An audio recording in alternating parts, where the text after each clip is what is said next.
That helped me get more comfortable talking to one of the most busiest airspaces in the country. And now, it's no issue at all. And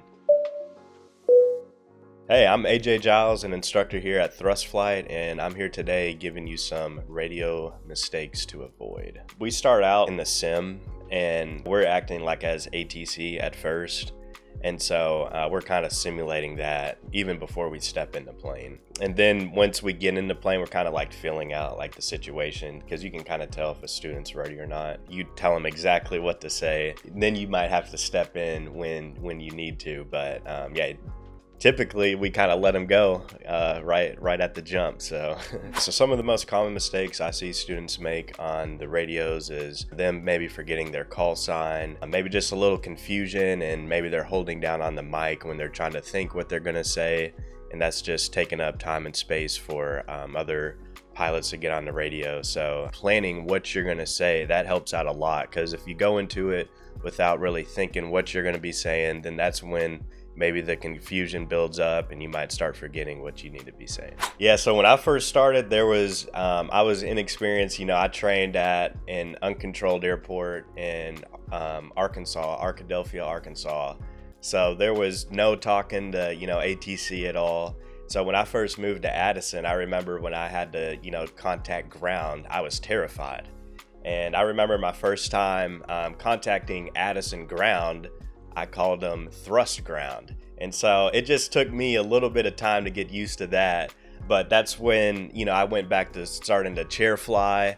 I would practice, what I was going to say when contacting ground and then contacting tower. And I kind of rehearsed in my head, again, what I was planning on saying and what I should be hearing back from ATC. So, planning ahead, chair flying, that helped me get more comfortable talking to one of the most busiest airspaces, in the country. And now, it's no issue at all. And I kind of trained my mind on the important things to read back and the important things to listen to.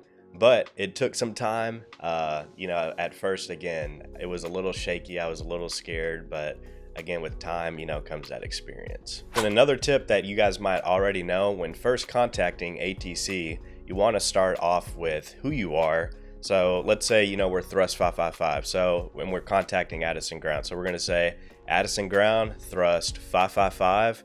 And then we're going to say where we are. So we're at thrust.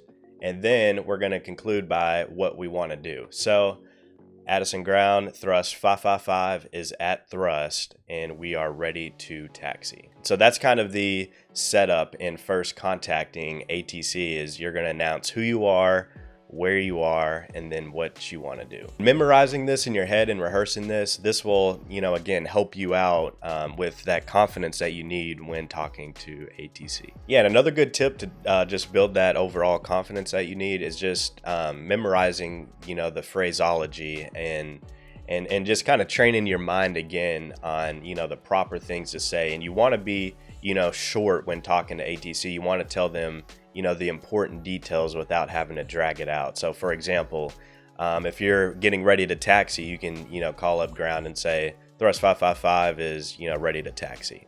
Instead of saying thrust 555, we're wanting to taxi, and then we want to depart to the east. Then you can just say, ready to taxi, then listen to further instructions. Then another good thing to remember is ATC, they're on your side. They're going to be trying to help you out. They're going to try to keep the airspace safe.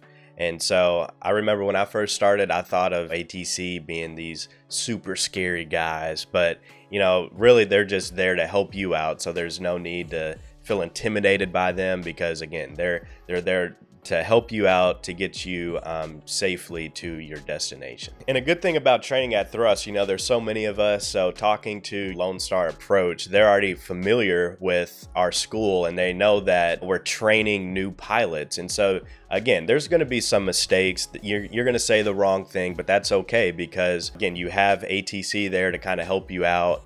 And they're just there to make sure that everybody's safe. So again, you might mess up, you might say the wrong thing, but that's okay. You're learning. And again, they're just there to help you out. And if you don't understand anything, just ask them to repeat it back. And if you guys are interested in training with us, give us a call, email us, and reach out because we would love to fly with you.